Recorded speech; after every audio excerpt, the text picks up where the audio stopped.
Assalamualaikum warahmatullahi wabarakatuh. Hi, hello everyone.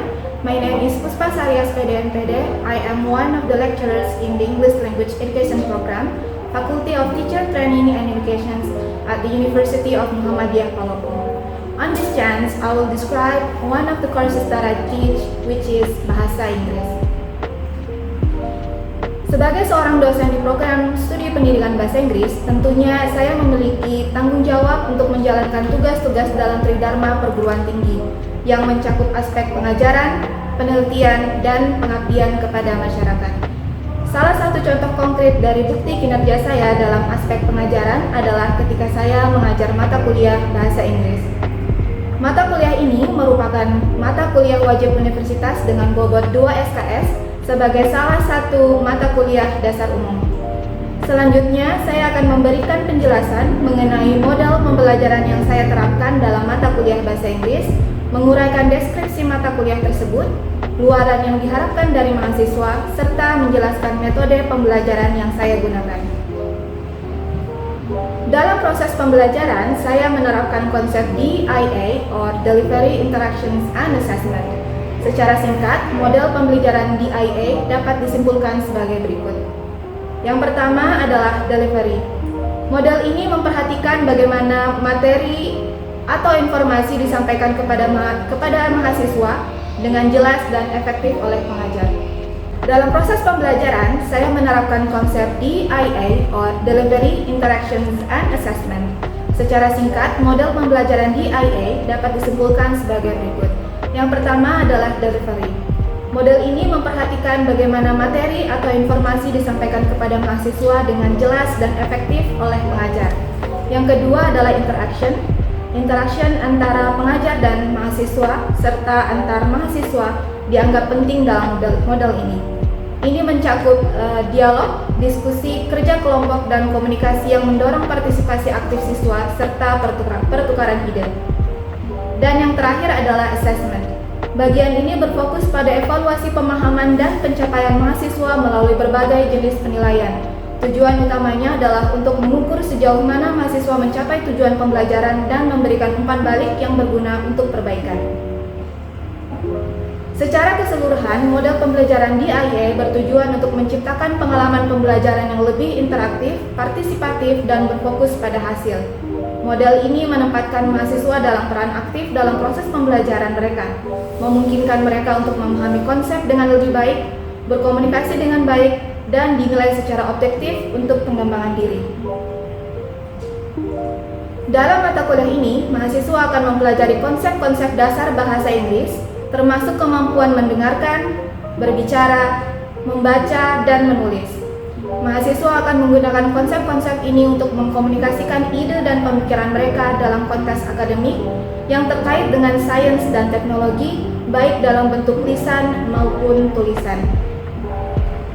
Mata kuliah ini mengkaji berbagai aspek teoritis yang berkaitan dengan konsep keterampilan dasar dalam bahasa Inggris.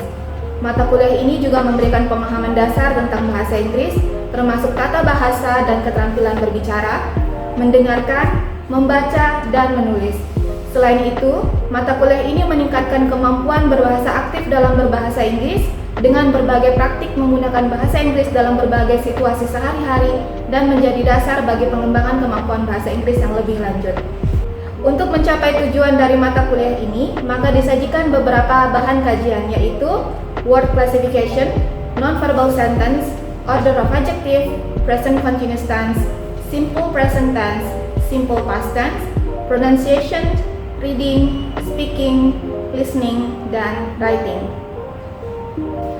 Selanjutnya, capaian pembelajaran dalam mata kuliah ini mengacu pada CPL Prodi yang kemudian diturunkan menjadi CPMK dan sub-CPMK.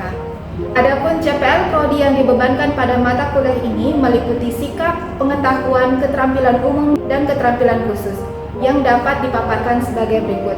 Yang pertama adalah menunjukkan sikap bertanggung jawab atas pekerjaan di bidang keahliannya secara mandiri, mampu mempraktikkan kegiatan percakapan dalam bahasa Inggris pada berbagai suasana, mampu menerapkan metode dan proses belajar dan pembelajaran bahasa Inggris untuk tujuan tertentu atau English for specific purposes, mampu membuat kalimat atau esai sederhana menggunakan tata bahasa Inggris, lalu mampu mempresentasikan tema pembelajaran dalam bahasa Inggris. Terdapat 4 capaian pembelajaran mata kuliah atau CPMK, yaitu mahasiswa mampu memahami konsep dasar pembelajaran bahasa Inggris, mahasiswa mampu membuat kalimat atau percakapan sederhana berkaitan dengan kegiatan sehari-hari dalam bahasa Inggris, mahasiswa mampu mengucapkan kata-kata bahasa Inggris dengan pelafalan yang tepat, kemudian mahasiswa mampu memahami teks lisan dan tulisan dalam bahasa Inggris. Selanjutnya saya akan memaparkan sub CPMK pada mata kuliah ini, yaitu yang pertama, mahasiswa mampu membedakan jenis kelas kata dan memahami penggunaannya. Mahasiswa mampu memahami konsep menggunakan non-verbal sentence dalam kalimat dan percakapan sederhana. Mahasiswa mampu memahami konsep dan menggunakan order of adjective dalam kalimat dan percakapan sederhana. Yang selanjutnya, mahasiswa mampu memahami konsep dan menggunakan present continuous tense dalam kalimat dan percakapan sederhana. Mahasiswa mampu memahami konsep dan menggunakan simple present tense dalam kalimat dan percakapan sederhana. Mahasiswa mampu memahami konsep dan menggunakan simple past tense dalam kalimat dan percakapan sederhana. Mahasiswa mampu menyebutkan berbagai kata dengan pronunciations yang tepat. Mahasiswa mampu memahami teks bacaan menggunakan teknik membaca, yaitu skimming, scanning, intensive reading, dan extensive reading. Mahasiswa mampu memahami informasi dan menggunakan simple conversation. Mahasiswa mampu memahami percakapan sederhana melalui audio yang diputarkan. Lalu yang terakhir, mahasiswa mampu membuat simple essay menggunakan tata bahasa yang telah dibahas sebelumnya. Sebagaimana yang telah saya sampaikan sebelumnya, saya menggunakan model pembelajaran DIA or Delivery, Interactions, dan Assessment dalam mata kuliah ini. Model ini berfokus pada 3 aspek utama dalam pembelajaran, yaitu yang pertama, delivery. Delivery adalah penyampaian materi, yang mana tujuan dari tahap ini adalah untuk memastikan materi diajarkan dengan jelas dan efektif sehingga siswa dapat memahami konsep atau informasi yang disampaikan. Tahap yang kedua adalah interaction. Interaction mencakup komunikasi dan hubungan antara pengajar dan mahasiswa, serta interaksi antar mahasiswa. Interaksi dapat berupa diskusi kelas, kerja kelompok, pertanyaan dan jawaban, atau aktivitas kolaboratif. Tujuan dari tahap ini adalah untuk mendorong partisipasi aktif mahasiswa, pertukaran ide, dan pemahaman yang lebih mendalam melalui dialog dan komunikasi. Lalu tahapan yang terakhir adalah assessment atau penilaian. Bagian ini melibatkan evaluasi terhadap pemahaman dan pencapaian mahasiswa. Tujuan dari tahap ini adalah untuk mengukur sejauh mana mahasiswa telah mencapai tujuan pembelajaran dan untuk memberikan umpan balik yang berguna untuk perbaikan selanjutnya. Demikian pemaparan saya mengenai model pembelajaran, deskripsi mata kuliah, luaran yang diharapkan dari mahasiswa, serta menjelaskan metode pembelajaran yang saya gunakan. Selanjutnya saya akan menampilkan proses pembelajaran, yaitu mata kuliah bahasa Inggris sebagai mata kuliah dasar umum yang saya lakukan di kelas secara luring. Selamat menyaksikan. Assalamualaikum warahmatullahi wabarakatuh. Waalaikumsalam warahmatullahi wabarakatuh. Good afternoon class. Good afternoon, Miss. I am very thrilling seeing you guys so excited this afternoon. Oke, jadi alhamdulillahirrabbilalamin kita ketemu lagi di pertemuan kita setelah Meet. Tapi before that, sebelum kita mulai having fun in our class, in our discussion, sebelum itu let's start pray. Semoga hari ini pembelajaran kita diberkahi dan kita mendapatkan ilmu yang bermanfaat. Berdoa dimulai kemarin.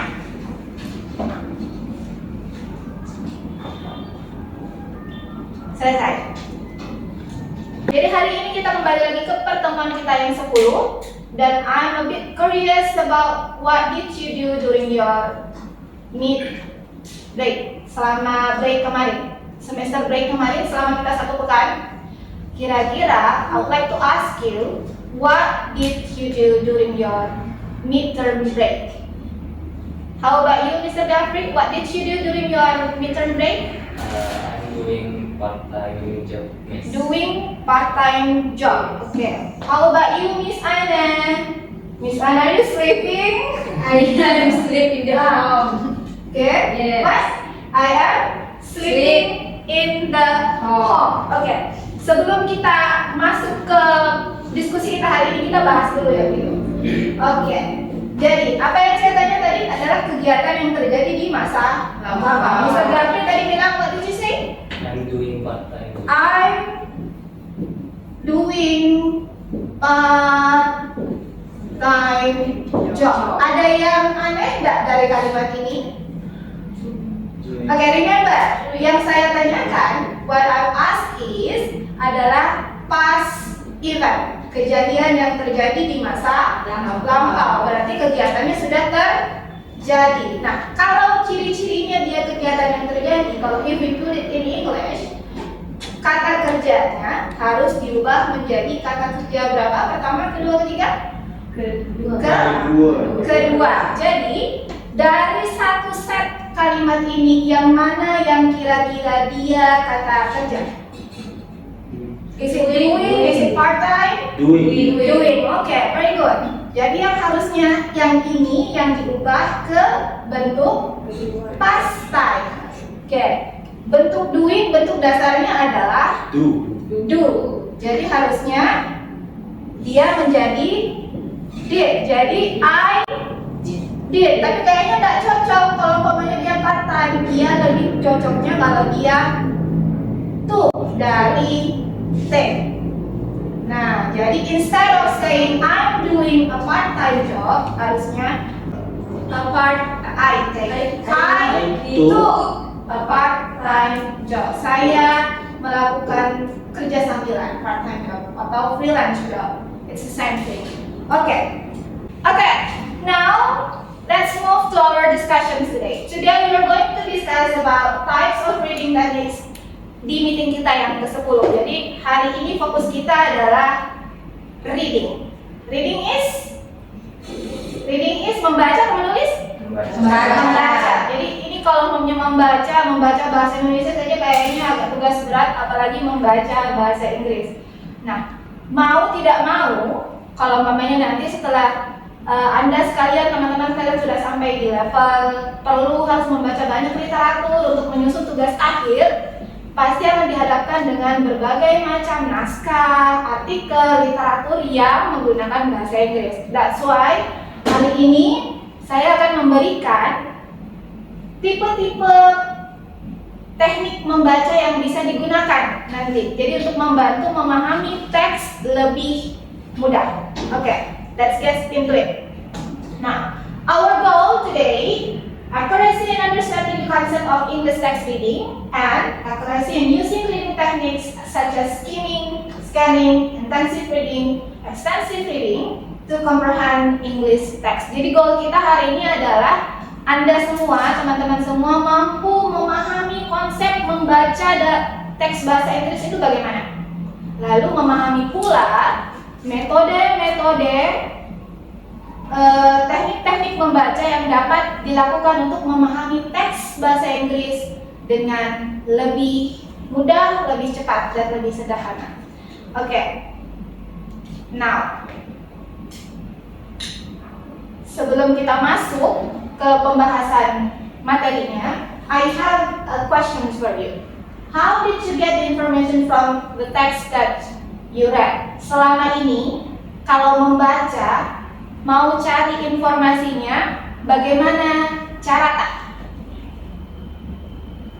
selama ini kalau membaca, kalau mau cari informasinya apa ya dari teks ini, bagaimana caranya? Ya, Mr. Gafri? Cari kata kuncinya. Kata kuncinya, kata kunci itu seperti apa? Seperti misalnya pengen bicara saya di di informasi tentang buku, kita cari yang terkait dengan itu. Oke, very good. Ada yang lain kalau selama ini yang dipakai? Selama ini yang kalian lakukan, yes?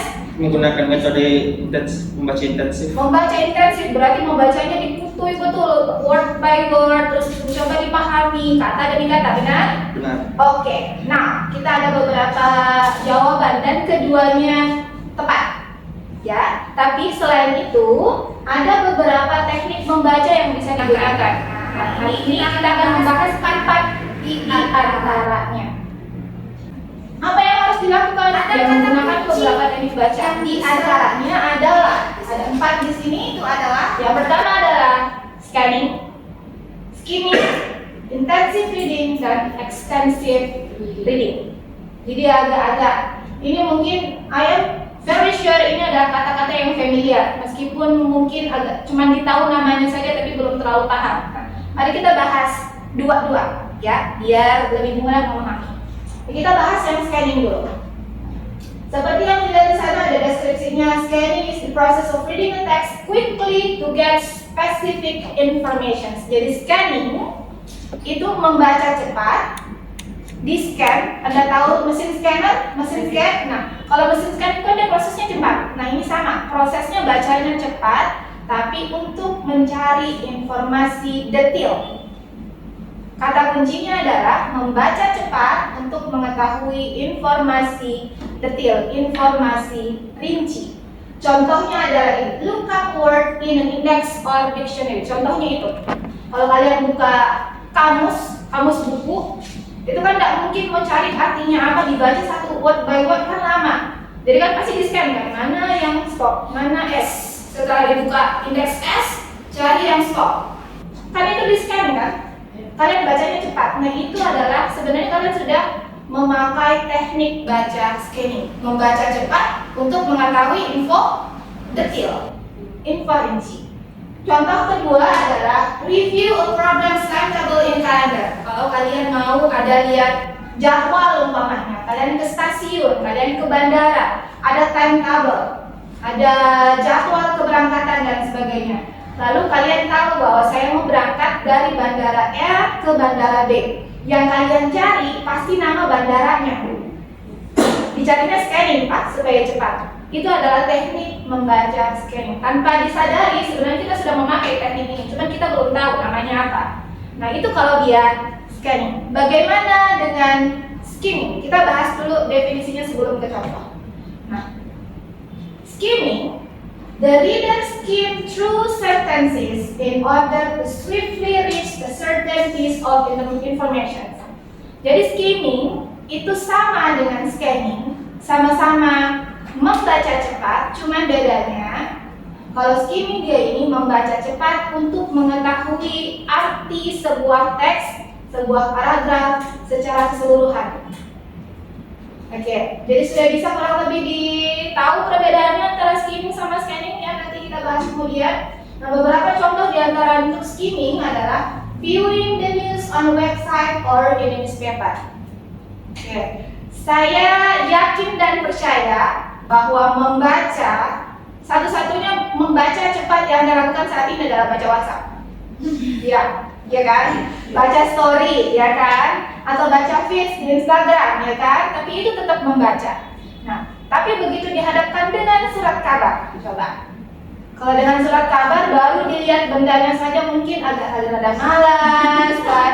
Ini tulisannya banyak, hurufnya kecil-kecil, spasinya sempit, tidak berwarna hitam putih, ya kan? Nah, jadi bagi pembaca koran, apalagi untuk waktu yang terbatas, kalau dia baca koran, pasti dia langsung baca skim saja.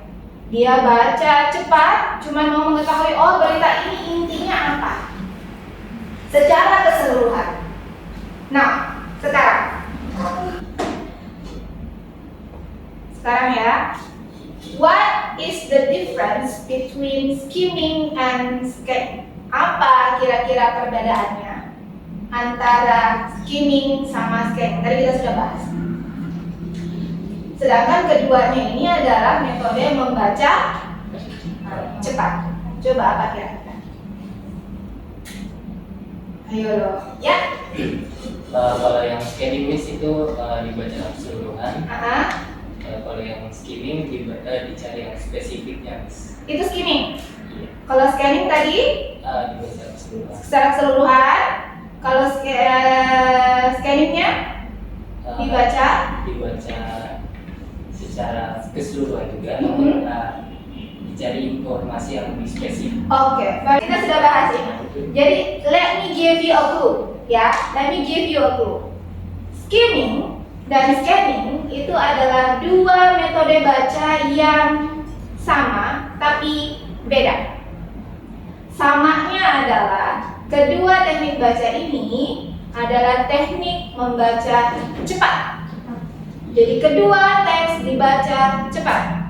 Bedanya, yang skimming Dibaca cepat untuk mengetahui intisarinya, ide pokoknya, maksud dari teks secara keseluruhan. Nah, kalau scanning dibaca cepat untuk mencari informasi detail. Nah, itu bedanya antara skimming sama scanning. Jadi, just remember this. Skimming, scanning, dua-duanya metode membaca cepat. Kalau skimming membaca cepat untuk mencari ide pokok, intisari. Kalau scanning informasi yang lebih detail. Very good. Oke, coba kita kembali ke sini. Let's try this out. Coba kita coba ya. Oke, ada contoh teks di atas. I'll give you 2 minutes. Baca cepat, kan cepat ya. Jadi we don't need long time to read this. Saya kasih 2 menit. Baca ini. Cari informasinya, nanti ada beberapa pertanyaan yang akan saya tanyakan. 2 menit dari sekarang. Oke, kalau dia dari bentuknya ini adalah contoh email saya dia. Oke, bagaimana kira-kira? Let's get started. Okay, my first question. Who is the sender of this email? Siapa pengirim email ini? Anagrin. Pertanyaan kedua.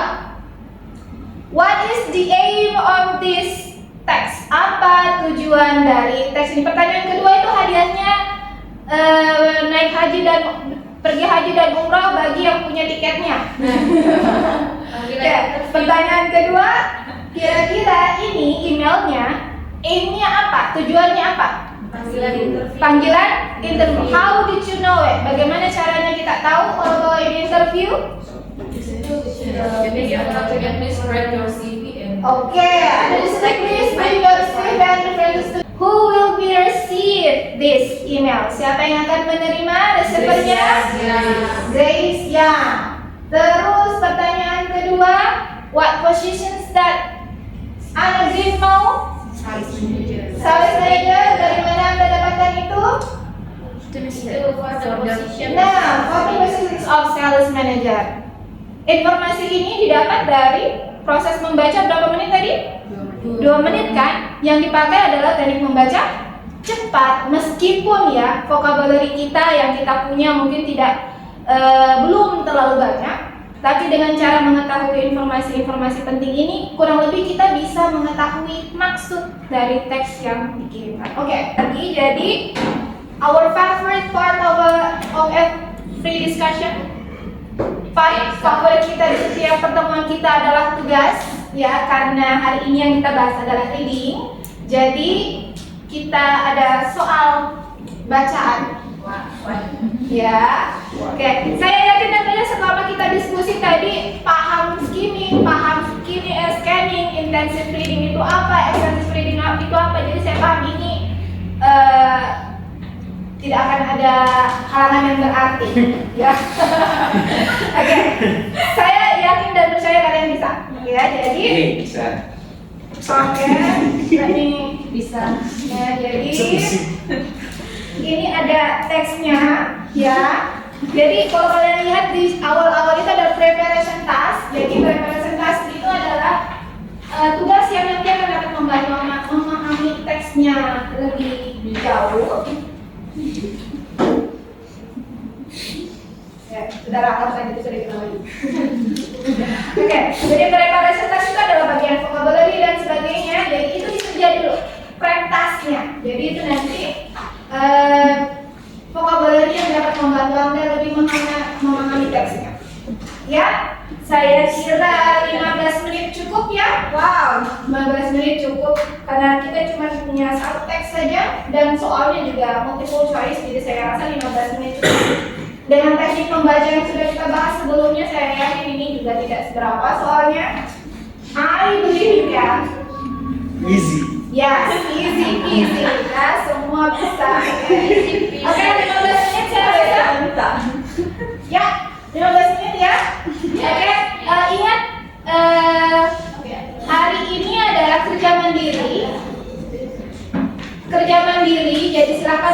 dengan dirinya sendiri, silakan digunakan. Dictionary-nya, both yang online atau yang offline silakan digunakan. Ya, silahkan kerja mandiri. Ya, karena ini juga levelnya ya. Bisa ya? Oke, 15 menit dari sekarang. Silakan. Oke guys, tadi kita sudah membahas tentang skimming, scanning, apa lagi setelah itu? Intensive reading, extensive reading. Jadi, let us make conclusions of our discussion today. Utilizing strategies like skimming, scanning, intensive reading, and extensive reading can significantly enhance your reading skill. Jadi sebenarnya metode-metode baca ini dapat meningkatkan pemahaman kita untuk membaca. Saya paham dan percaya bahwa membaca itu adalah kalau dilihat dari generasi saya, mohon maaf ya, ini pandangan pribadi saya, tidak banyak dari kalian yang menggemari membaca. Tapi biar bagaimanapun juga membaca itu dibutuhkan. Nah, jadi untuk membantu kalian, untuk memudahkan proses membacanya, teknik membaca yang sudah kita bahas hari ini dapat digunakan. Ya, jadi itu dapat meningkatkan pemahaman kita bahwa ada beberapa teknik membaca yang dapat memudahkan kita sebenarnya untuk memahami teks. Nah, kita sudah habis. Saya belum selesai ya? Selesai. Pasti sudah. Pasti sudah selesai, sudah lihat semua. Oke, boleh dikumpulkan? Boleh dikumpulkan ini jawabannya. Miss Daphne nyontek Miss. Kan kerja mandiri. Ini dong kita dah. Oke. Ya. Oh, kalian sengaja. Kalian sengaja kerjain saya. Anyway, tugasnya nanti akan saya assess, ya. Nanti karena mata kuliah kita yang pertemuan 10 ini, pekan depan kita masih membahas reading, ya. Tapi dengan teknik membaca yang lain, tentu saja dengan level yang lebih tinggi. Ya. Hal ini untuk sebagai modal kalian nanti saat nanti kalian dihadapkan dengan berbagai macam jurnal, berbagai macam artikel, publikasi, naskah yang memakai bahasa Inggris. Di kemudian hari saat nanti menyelesaikan tugas akhir, nanti akan sedikit terbantu karena sudah tahu cara oh caranya begini, ya. Oke, jangan lupa untuk meningkatkan vocabulary-nya. Ya, karena konsep pembelajaran bahasa apapun itu pasti butuh modal. Modalnya adalah vocabulary kosakata yang ini, ya. Jadi jangan lupa vocabulary bisa ditingkatkan lewat nonton film, bahasa Inggris dengan English subtitle tentu saja, ya. Mendengarkan lagu yang bahasa Inggris, tapi jangan yang rap. Nanti telinganya pusing, ini yang mau didengarkan apa. Jadi dengan cara-cara banyak cara apa yang bisa kalian gunakan untuk menambah vocabulary. Oke, ini nanti akan saya assess, ya, nanti akan saya nilai. Hasilnya akan saya bagikan kembali di pertemuan kita berikutnya pekan depan, masih membahas tentang reading. Oke, so thank you guys for today. Semoga hari ini kita masih sampai pekan depan kita diberikan kesehatan, jadi kita masih bisa berkumpul bersama untuk berdiskusi, untuk membahas materi-materi selanjutnya. See you next week guys. Thank you for having me. Wassalamualaikum warahmatullahi wabarakatuh. Waalaikumsalam.